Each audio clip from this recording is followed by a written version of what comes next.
PolyTheism is a podcast at the intersection of sexuality, identity, relationships, and spirituality.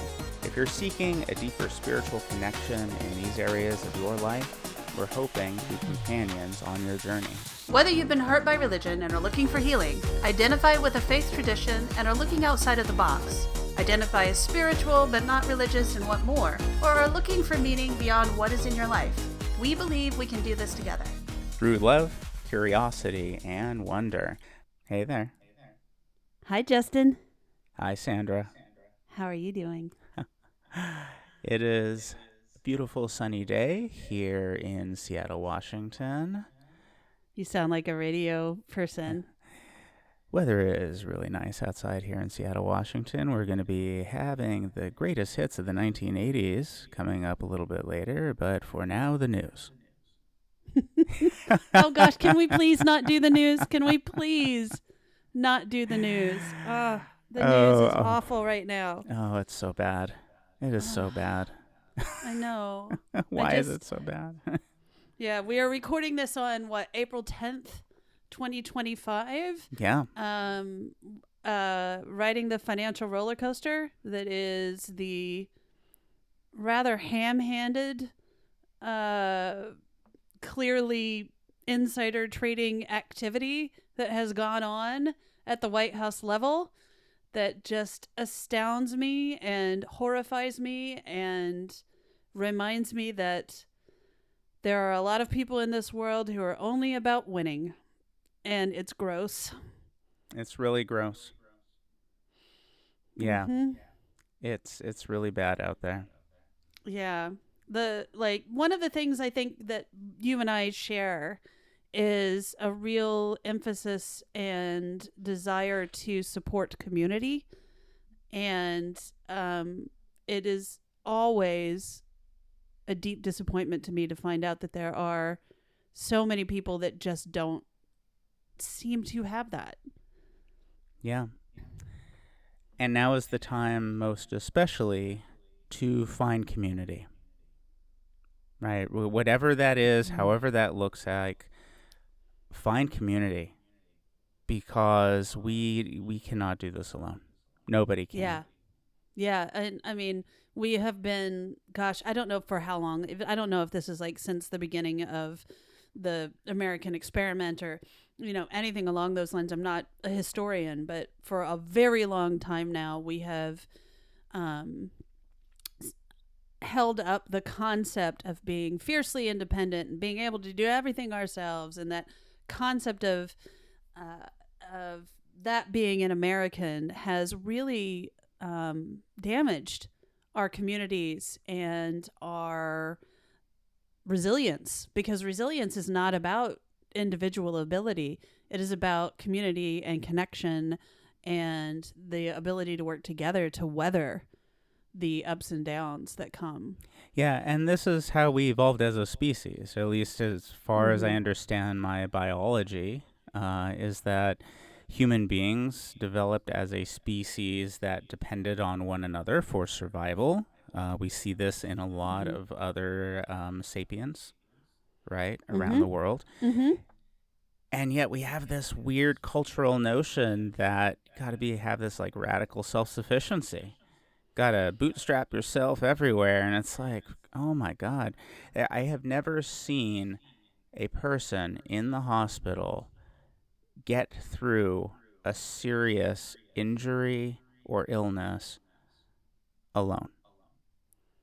Yeah, I mean, most of the things that we do in our lives that are important to us and that truly move us forward in our lives are things that are communal. Yeah.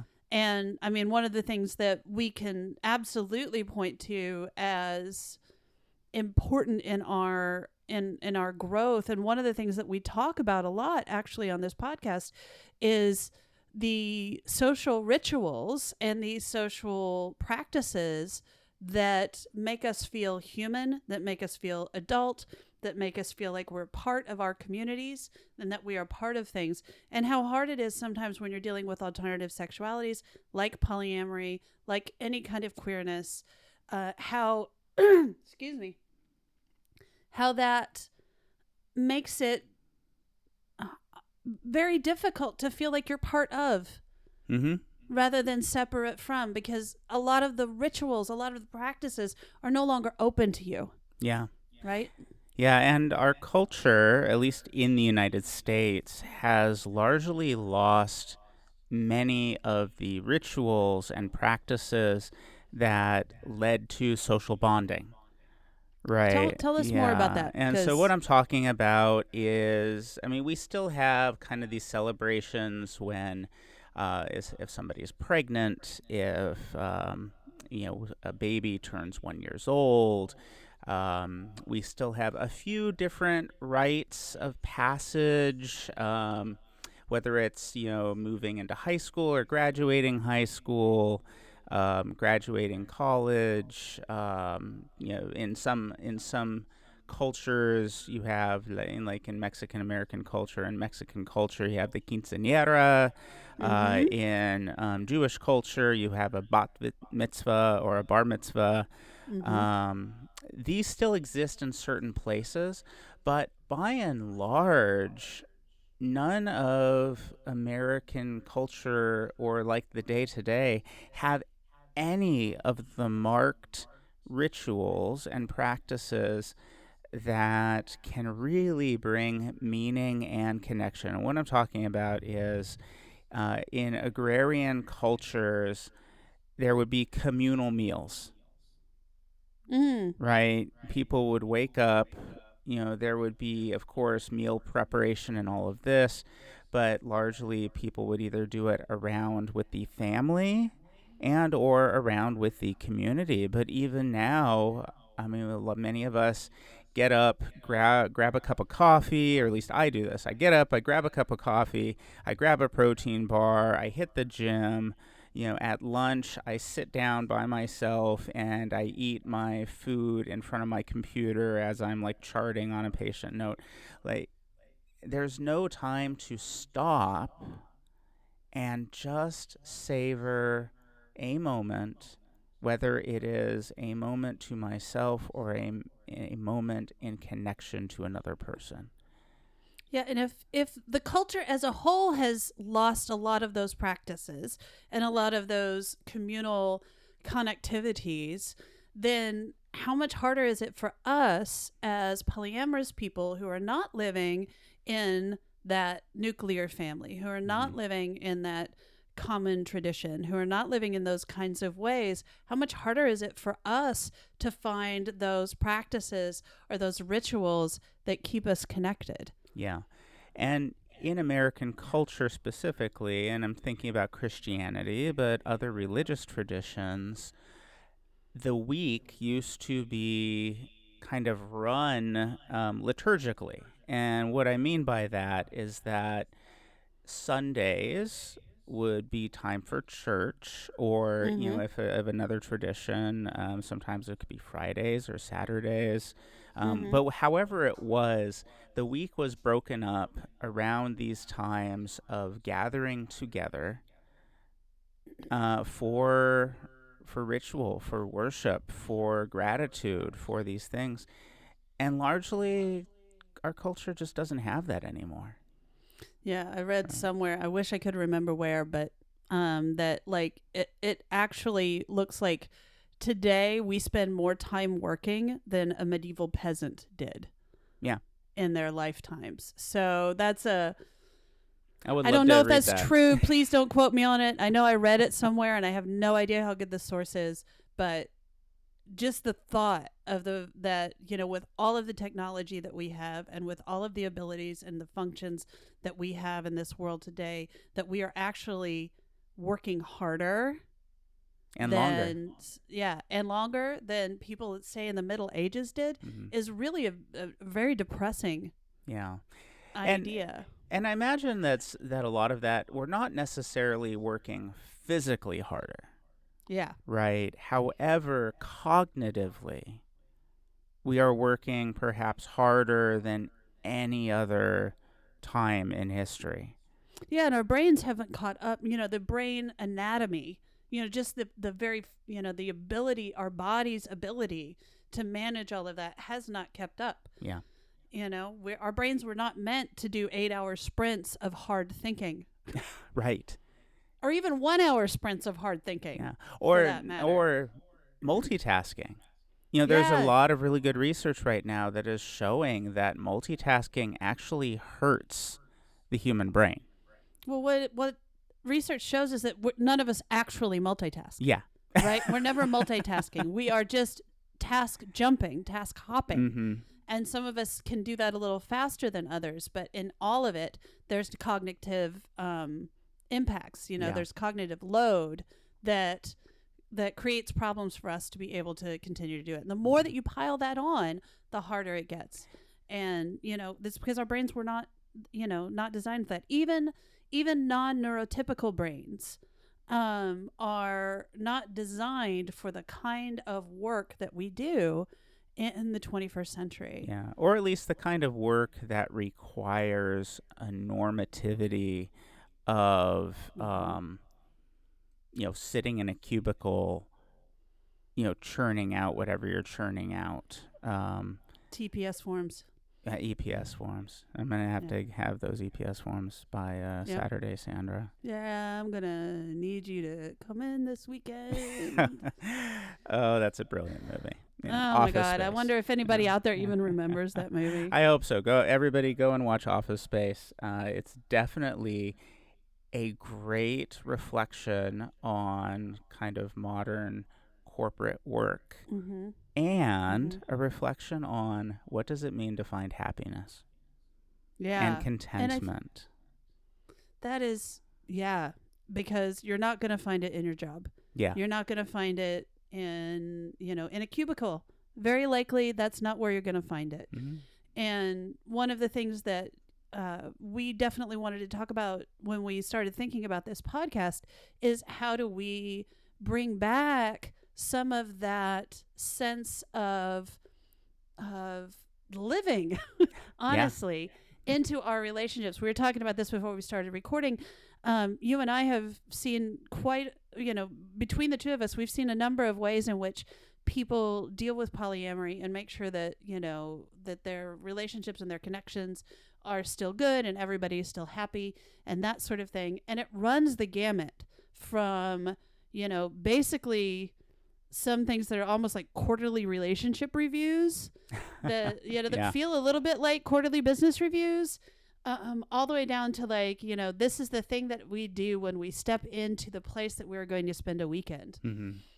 Yeah. So there's a whole lot of different ways that we do that, but especially as people who are in non-normative relationships, it's important for us to have practices that make sense, that help us find meaning in our relationships, that does not fit the relationship escalator, that is not we go from like to love to live together to family. Mm-hmm. Yeah. There's more outside of that is meaningful.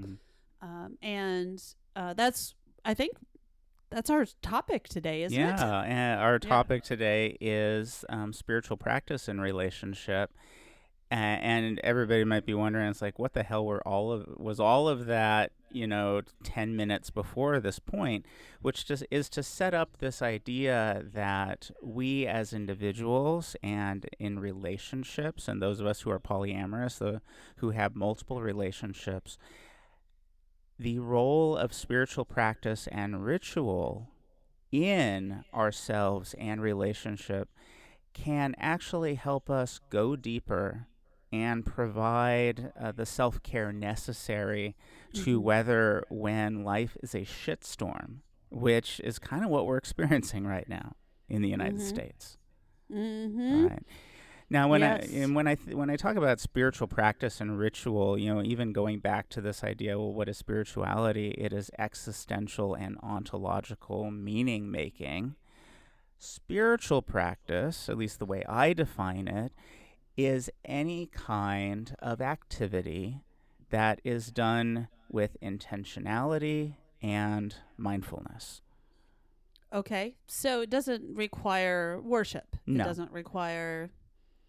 Okay. Yeah, it doesn't require worship, doesn't require belief, it doesn't require magical thinking or mysticism, or it doesn't have to. right?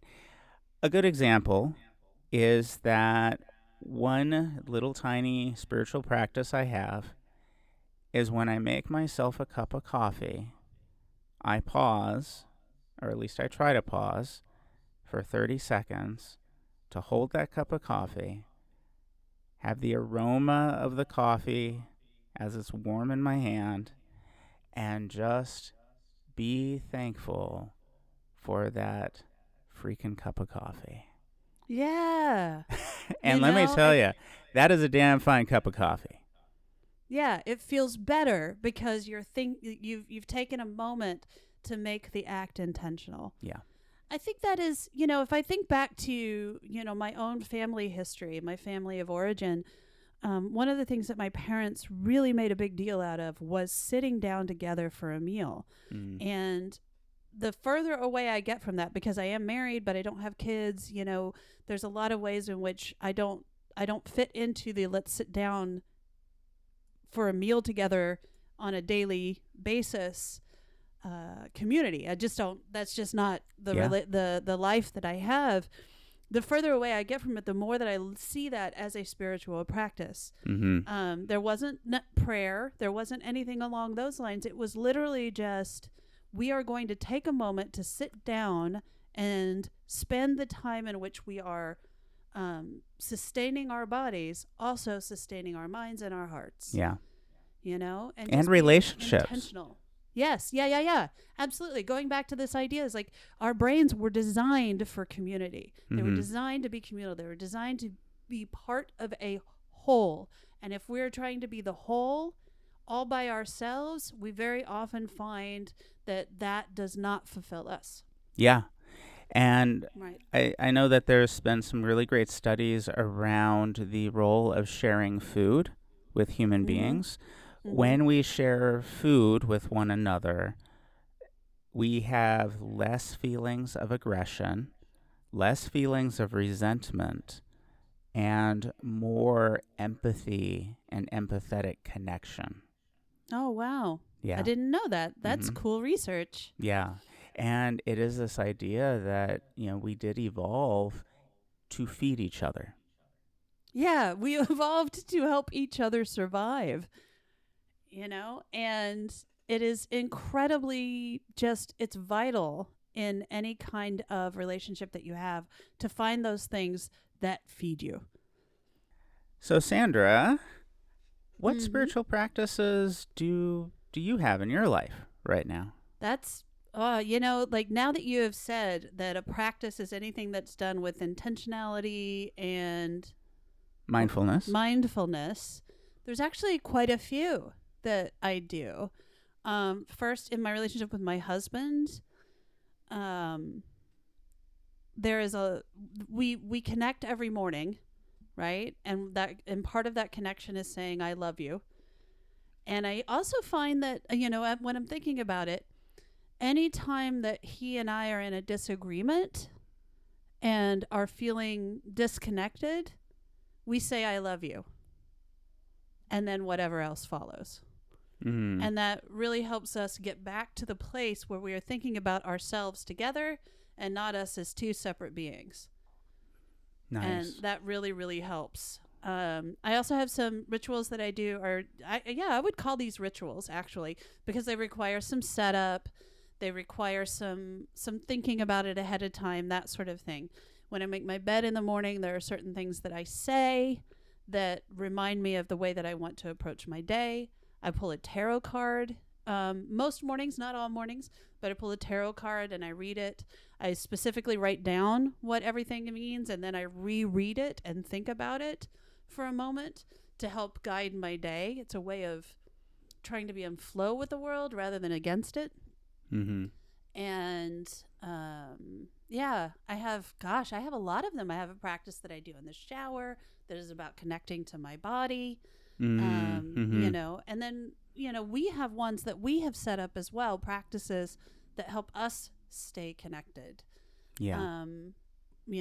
Obviously we have we have a weekend once a month that is our weekend, and we decide together what we're going to do, and we talk about it ahead of time, and because I asked, we put them on the calendar ahead of time to help soothe my concern about not having something planned. Not having something planned makes me feel like maybe there isn't a future there, even though Mm-hmm. that's an irrational feeling. But at the same time, I know that for you, putting them on the calendar can create some anxiety. So we make sure that we understand that those are flexible. They Yeah. can move. That's a practice that helps us. We found a middle ground Mm-hmm. that works for us, that doesn't leave either of us stressed, or at least I hope not. You're not stressed. Yeah. No, and I really love that you associated the time that we both spend together monthly as kind of making time for a spiritual practice, Well, right? A spiritual practice of being together. Yeah, I mean, I think that's really important. We're not talking about, when we're talking about a spiritual practice, we're not necessarily talking about praying together or, Mm-hmm. going to a church event or, any other kind of religious event. That separation between religion and spirituality is really important. Mm-hmm. We both have our own spiritualities that we bring into our relationship. And because of that, we find ways to merge those Mm-hmm. when we are together that work, and they can be Yeah. really varied. The thing that we did Saturday morning about trans justice at your Oh, right. church was wonderful. Even though, and I haven't told you this, so now you're hearing it for the first time on this podcast, I still, to this day, I'm 54 years old, and I still get nervous and tense every time I walk into a church. Oh, yeah. Yeah, No, and that makes sense. because of my own upbringing. So Yeah. Well, and because of spiritual trauma. yeah, and because Right. of spiritual And trauma. yeah, and anybody can go back. We've done an episode on healing sexual spiritual wounds. Yeah. And I mean, and you still went with me to my church, for this event on trans joy. Because it was an incredibly important thing for both of us. Mm-hmm. We recognize the importance of trans justice and trans joy as something that is more than just about trans people. Even though, of course, it centers around trans people, the bigger and wider concept is about acceptance and community acceptance. And so of course I went to that because that mattered to me, and it's worth that tiny little bit of discomfort for the value that it brings. Yeah, and just a shout out to Unitarian Universalism as far as a religious tradition. It's one of the only churches that I know that it is okay to be openly polyamorous in that community. So, because you were there with me, and my married partner was there with me too.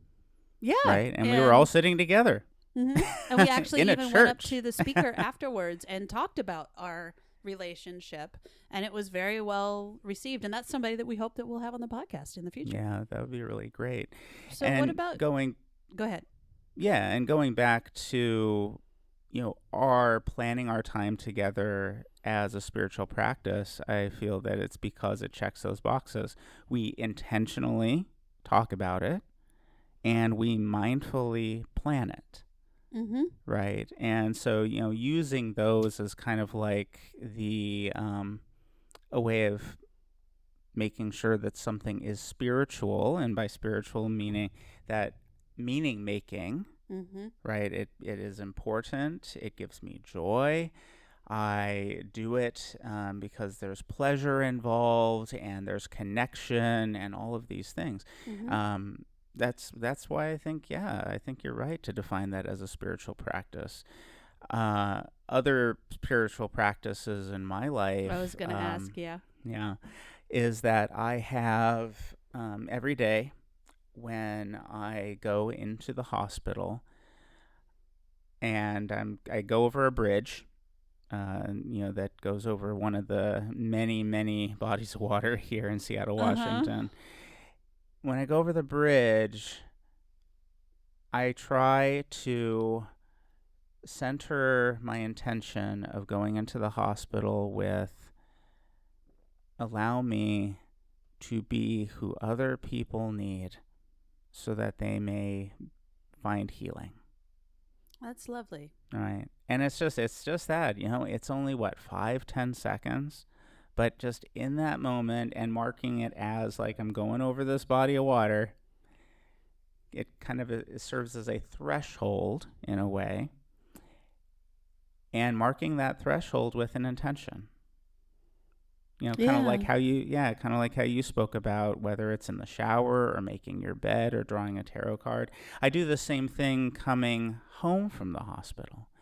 A little bit different though, because as I then move through the threshold, I try to bundle up all the stuff that I may be carrying from the hospital, whether it is grief or pain or any of those emotions that I may be carrying, and I try to throw them off the bridge so that I don't bring them home. Oh, that's actually really good. Yeah. I mean, you are in a profession as a hospital chaplain that requires you to hear and to hold space for some really painful moments in people's lives. And you help people by doing that. But at the same time, whoa, if you carry that home, that could basically infect your whole life. Yeah, and my relationships. And you have to have that separation to be able to do it. Yeah, and I feel that the importance of spiritual practice and ritual, especially for people who are polyamorous, but really any human being, is that it breaks us out of the cycle of habit. And by cycle of habit, meaning those things that I do throughout the day that are on autopilot. Yeah. Actually, this is one of the reasons that I really prefer polyamorous relationships to monogamous relationships for myself. I'm not saying they're better. They're better for me. I prefer them, is because in a lot of monogamous relationships, I see them go onto autopilot. Right. And, like the daily whatever they do's thing is just, whatever happens. And even the rituals of going to bed together and, or breakfast together or even a cup of coffee together or even like half hour in the evening. A lot of times that gets kind of lost in, the day to day that happens because it's what everybody does. Right. Whereas, I mean, even in monogamous relationships, you can do this, where if you just set aside a little moment of intention, whatever it is, that works. I had a kink group that I was running here in Portland for a little while. And one of the things that I had people do to understand the concept of connecting and power exchange was to have people stand, look each other in the eyes, and just take 3 breaths together. And then say hello. And note how the feeling is different in their bodies. Yeah. Because there is now a connection between those people. Yeah. And it can deepen that relationship of kink or whatever the intention of the power play relationship may be, by acknowledging each other before that starts. Acknowledge first. We are autonomous beings. We have our own space. We have our own power. We have our own beings that are separate. And we are choosing at this moment to connect with each other and to share that. That's spiritual. That is a spiritual practice.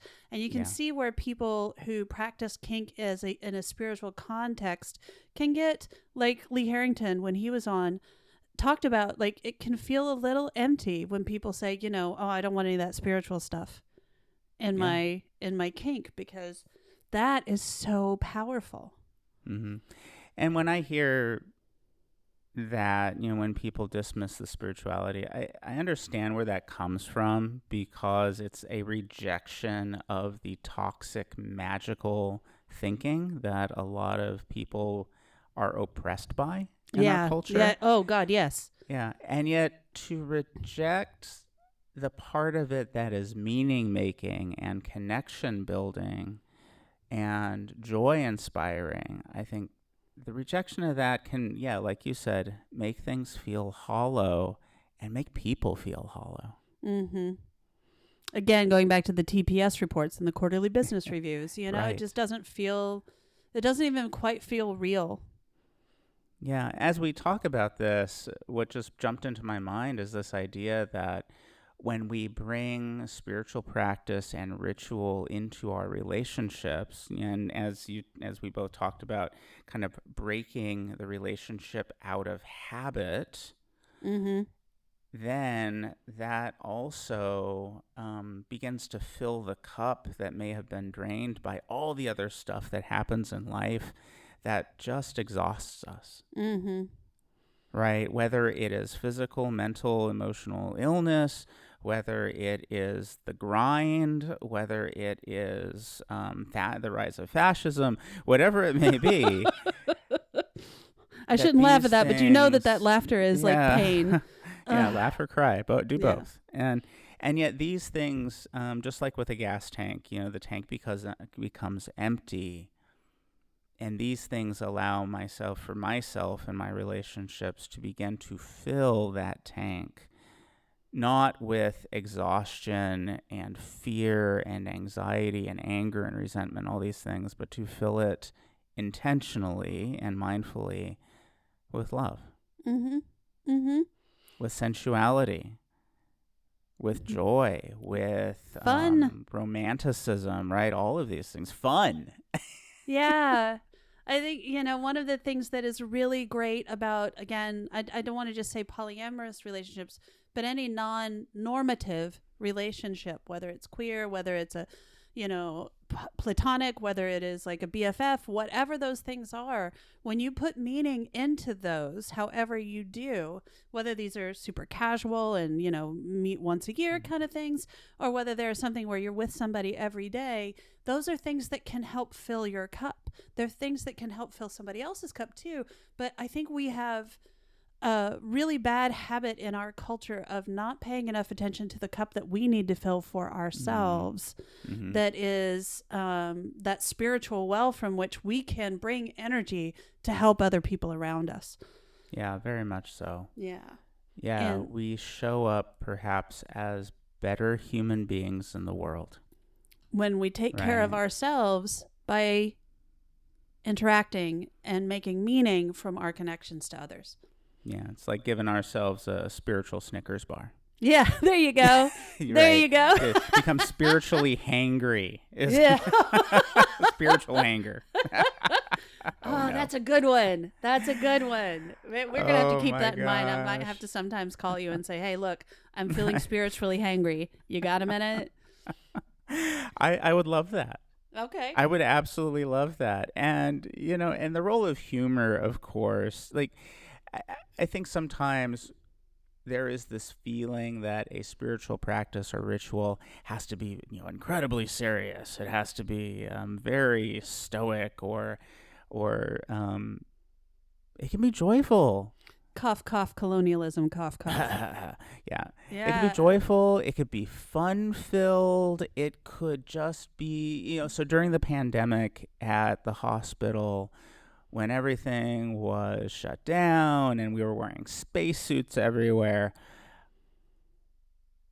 a few nurses came together and would gather people outside when they were able to, and I would consider this a spiritual practice. They went outside, and the whole point was to laugh with each other. They called it laughter yoga, and I know that is something that is also, out in the world, and people do this in different places, where, people just gathered together, and one person would laugh. They would practice different kinds of laughter. Mm-hmm. And then all of a sudden, when people were practicing the laughter, which seemed a little weird, like pretending to laugh, all of a sudden people started laughing for real. Yeah. Yeah. And it became redonkulous. That is with awesome. how joyful that was. And to do that before going back into the hospital to face all the other shitty things that were happening, including like a lot of people dying. That laughter was life-saving. Yeah, that speaks really strongly to the role of intentionality in any kind of relationships. In that situation, it was a work relationship where you were facing shared trauma and dealing with shared trauma and helping each other through shared trauma. Mm-hmm. Relationships between people work very much the same way, that we need to have intentionality behind our interactions for those to be meaningful. I'm not saying you can do that every single time you meet somebody or you say hello or anything along those lines. Sometimes it's just about what are we going to make for dinner, or, hey, I just paid this bill. Did you know about it? Whatever. It can't be all the time, but there has to be some of that for that relationship to be meaning making in your life. Yeah. Yeah. And even the practice, I know a lot of people do like date nights. Yeah. Right. Where once a week, a lot of relationships will come together and be like, okay, tonight's date night. Right. Yeah. As a way of, being connected and having fun together and all these things. What would it mean to then take date night, and intentionally kind of put it in a container? And whatever it is, whether it's dinner or a movie or, whatever the date is, to begin the date with something intentional, and then to end the date with something intentional. Yeah. I mean, Right. even you and I have talked about this as far as, when a partner goes and like they meet another partner, they're interacting with somebody new or something along those lines. It's great. And you can be happy for them if you feel compersion. That's something where you can be happy for them. You can be excited about listening to it. And at the same time, there needs to be something that says intentionally, at least for me, that says intentionally, I have done this and this person is exciting to me and I'm excited to meet them and maybe interact with them more. At the same time, I'm still in this.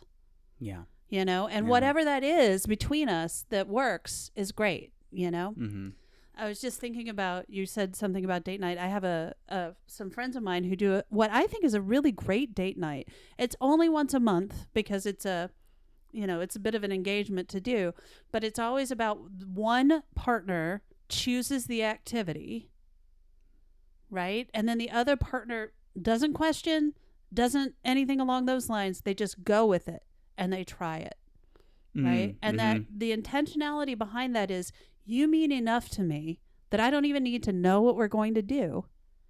I'm going to do it with you. And I think that that's beautiful, Yeah.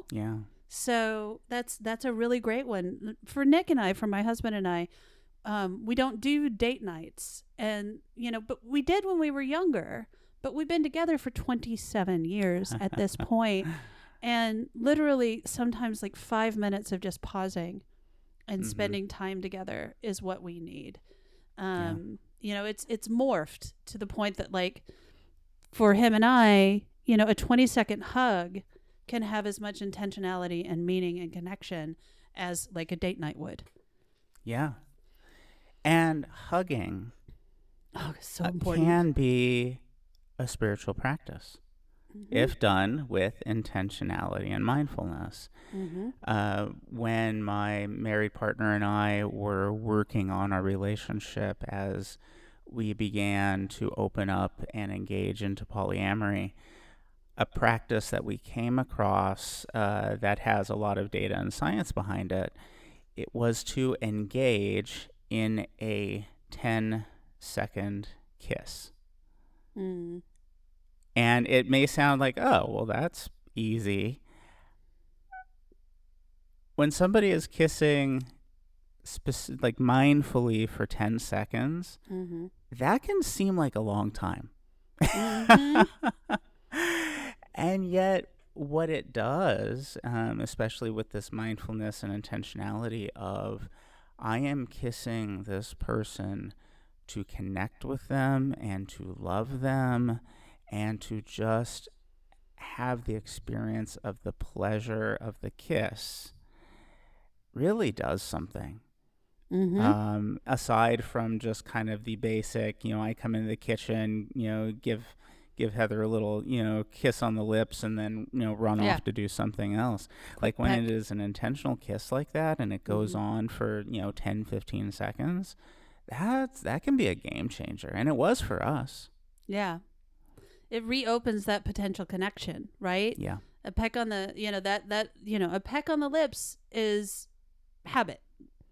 Yeah. Right? A 15-second pause is more than a habit. Yeah.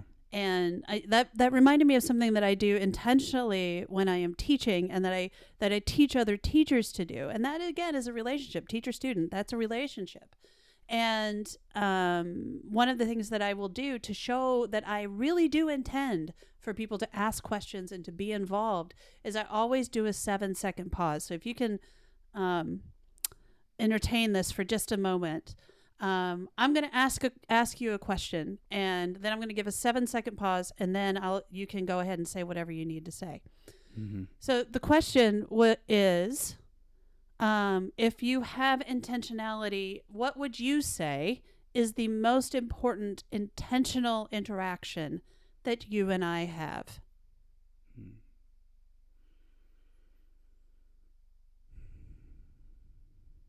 So that was 7 seconds. Did that give you time to come up with something? It did. Yeah. Yeah. Did it feel long and uncomfortable for you? No, not for me. Right, because you were thinking. Yeah. Right? But now if I had asked, what is the most important intentional thing in our relationship? Go ahead, say it right now. Do you feel rushed? You feel pressured? You feel like, I only gave you a 1-second pause. And that is what people normally do. People want to fill that silence, but that 7 seconds is what is required for somebody else to be intentional about their responses. Yeah. And I love that, because what it's doing, it's slowing things down. Mm-hmm. And that's a lot of what spiritual practice does, is slow things down. Yeah. Because life is already so freaking fast. Mm-hmm. Right? We're all, at least I'm always going from one thing to the other, whether it's with kids or partners or the house or, whatever it is. To take a moment and just to slow things down is kind of the acknowledgement of my own humanity. Yeah. Of my capacity. In many ways, it's saying to myself, I love you. Wow. Yeah, that's really important. Yeah. Yeah. And I love you enough to slow down and to give you an opportunity to catch up.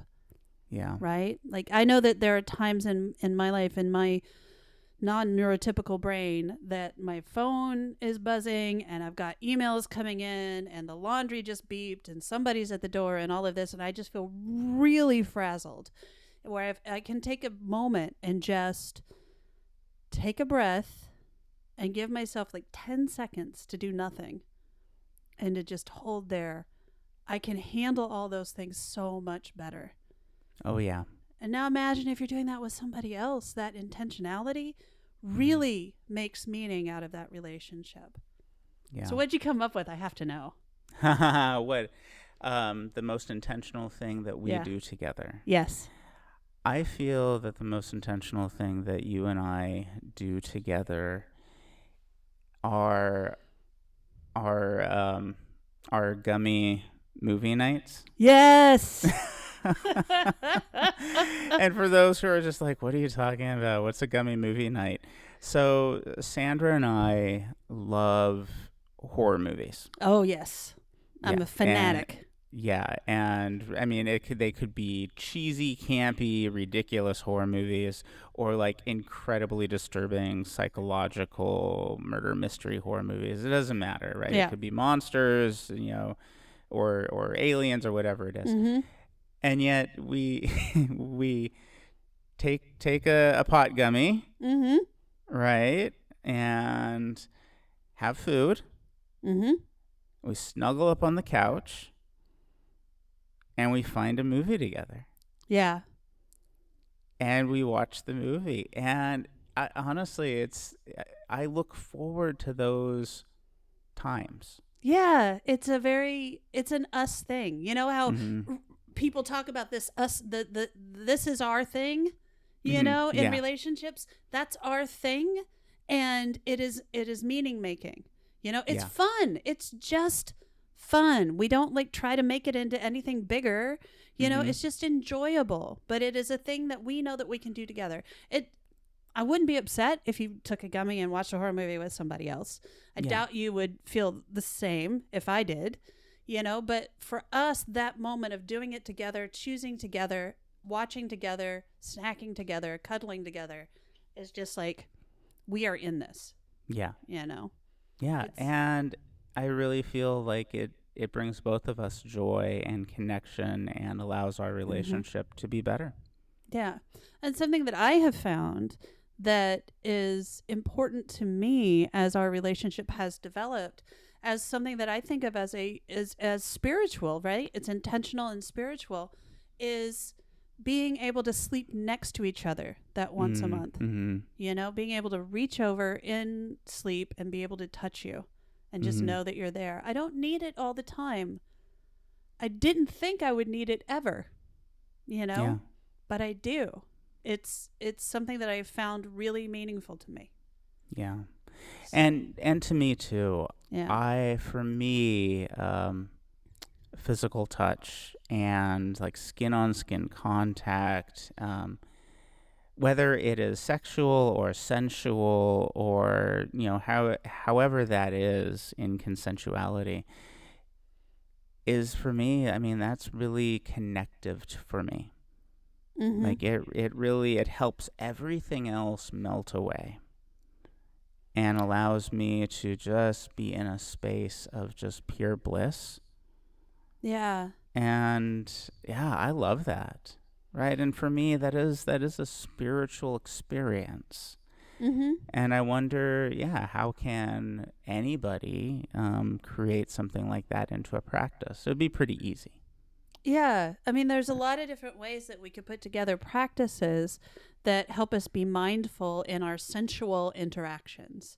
Mm-hmm. You know, we don't we didn't even think about it when we were putting together our horror movie nights, but that act of like, you know, taking each one of those steps towards, okay, we're picking a movie, and then we're like taking the gummy, and then we are, you know, getting some snacks, and then we're putting it all together, and then we're finding it, and then we're settling in, and then we're watching it. All of that means that by the time that we are touching and connecting and all of that, we have a point to what we're doing, Mm-hmm. right? And you know, that's not even sexual. It's just, you know, we are together, we are sensual, we are touching, we are connecting. And the same thing, like, you know, I don't wake up at 3 o'clock in the morning usually and think, oh, you know, okay, now I want sex. Usually I might want to be like, oh, he's here, you Yeah. know, and I can touch him, Yeah. you know. Just that rolling Mm-hmm. over and having that contact. You know, and 10 years Um, from now, that might be different. yeah. And Yeah. that's just what we have today. Yeah. Yeah, I mean, ritual as a spiritual practice can help ground people and couples through events that are difficult because it can be something that is also normal. Mm-hmm. And because it's intentional, it slows things down. But it can also be something that is normal in the midst of disruption, Mm-hmm. right? Just like how many people across the world go to church on Sundays. In a lot of ways, people do that out of habit with Mm-hmm. very little thought or intentionality behind it. And yet, to do it intentionally and mindfully creates like this third space where it doesn't matter whatever in the week happens, that space is yours, Yeah. right?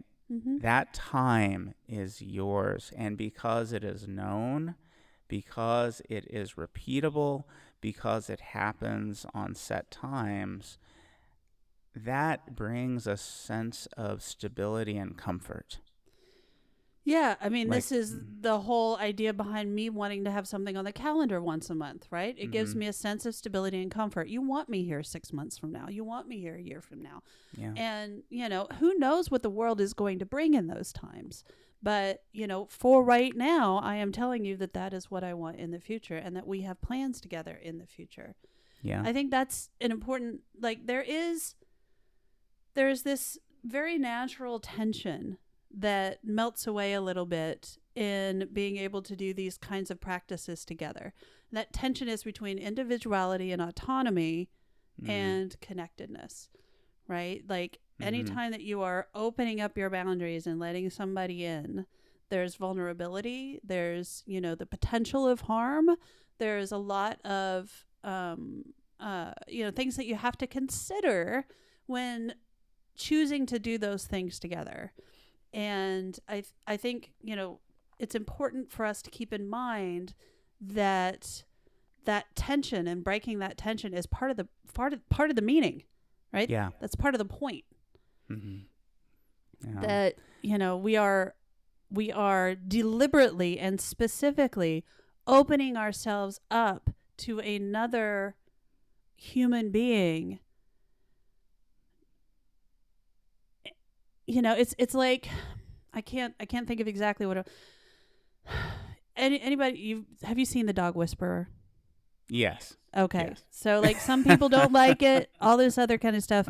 But the one thing that I can say about it is that everything that he does in those things is deliberate. And it is designed to work with what he firmly believes is what the canine needs in those situations. So he's deliberately putting himself in a vulnerable place with them, even though he's the one asserting control, even though he's the one that is kind of everything is centered around. He is putting himself in a vulnerable position with another being in a way that he believes that being will understand and respond to.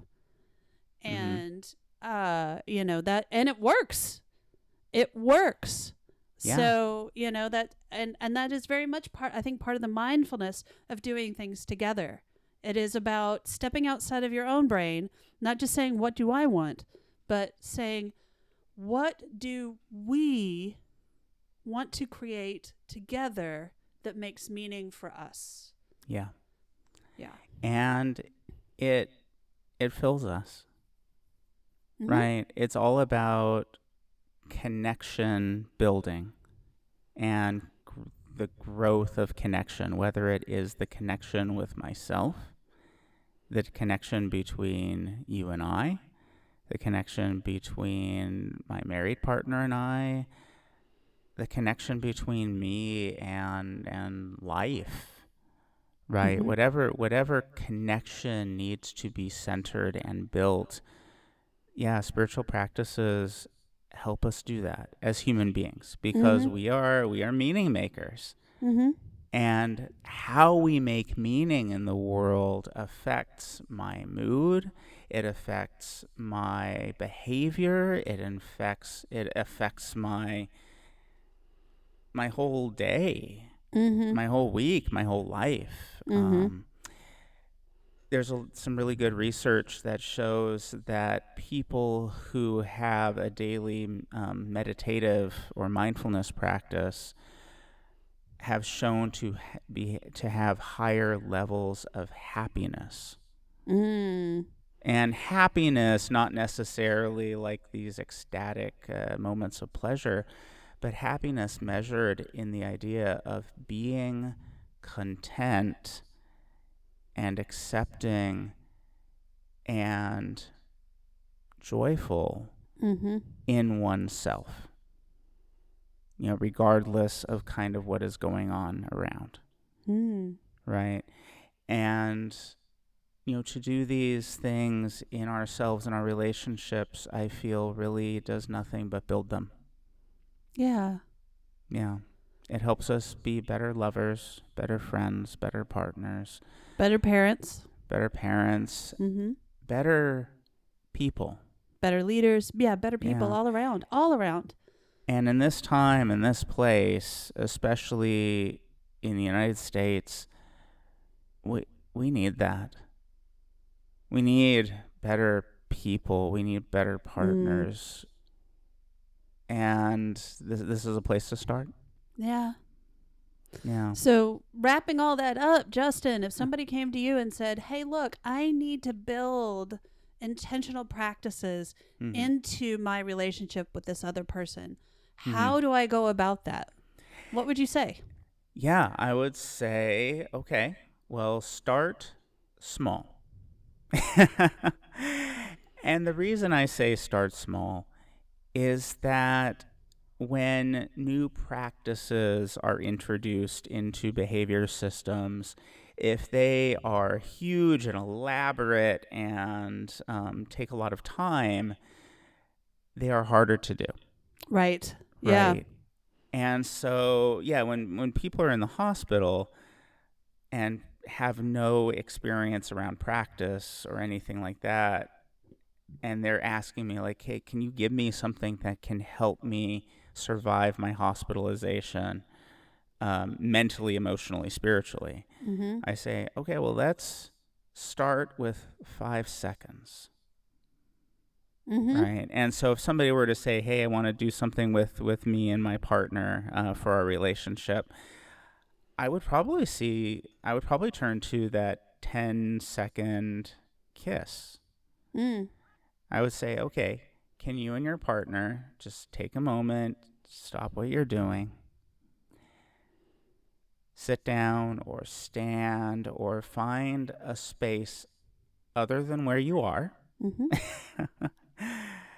a space that is calming or at least can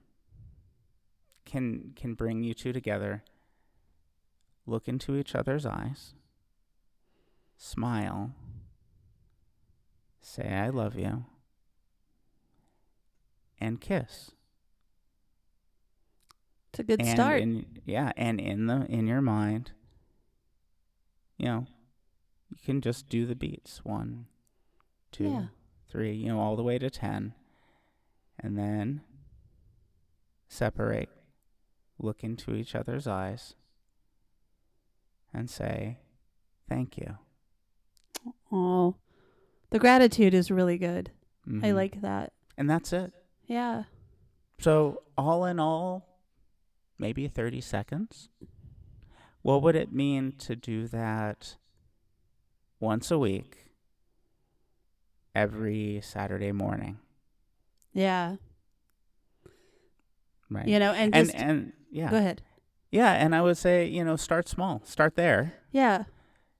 And If you know what? that If can become a ritual, so the practice is the action, the ritual is the how it repeats, yeah. right?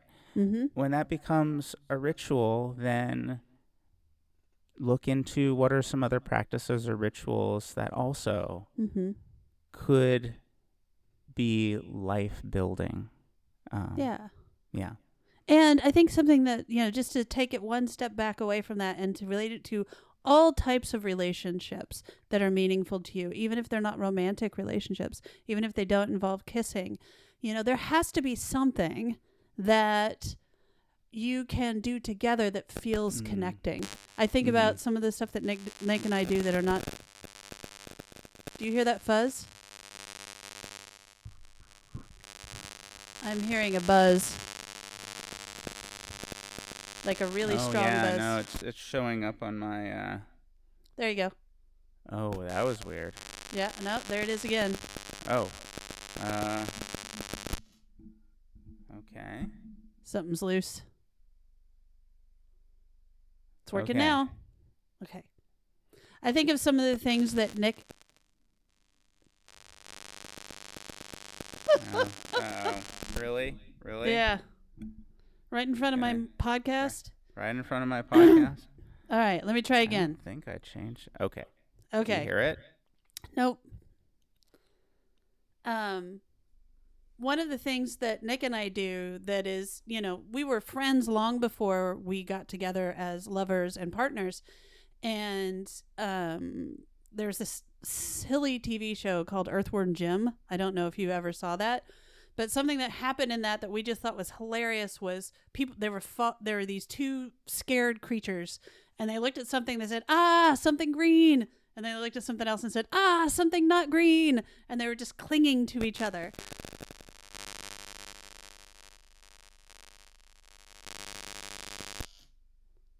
I And I don't know what's doing yeah, that. so then when um. So that now when we get stressed out, when one of us is stressed out, the other one will say, something green. And then the other one will go, something not green. And then we hug. Right? And it's silly, but it helps, and it's something that just works for us. And, there are things like that you can do with everybody in your life. Yeah, very much so. And sometimes when it is personalized like that, that can make it even better. Yeah. Right. Even more special. Even if it's with, if people are together in an asexual but romantic relationship, it could just be taking a moment to hold each other's hands. Mm-hmm. It's like, hey, can we breathe together? Pause. Breathe. Hold the hands, look into each other's eyes, and just hold the gaze. Take a breath in. Hold it. Breathe out. And then say thank you. Yeah. Yeah. It doesn't have to be big and complicated. No. I think that's the important part of it is don't complicate this. Yeah. Make it simple, make it repeatable, and make it meaningful. Yeah. And from there, allow it to build depth and connection within, yourself, your relationships, and your actions in the world. Right. So hopefully some people will be building some spiritual practices. I sure hope so. This. In this tumultuous time, we need them. We need them so bad. And the more that we can connect with people that we care about, the better we will be in moving through these times, the more resilience we'll have. Yeah. And when I can do it with myself and with my partners, for some polycules that, multiple people are together all at once, what would, the group practice and ritual look like? I think that would be really amazing, right? I really feel that would allow the polycules connections to be even deeper.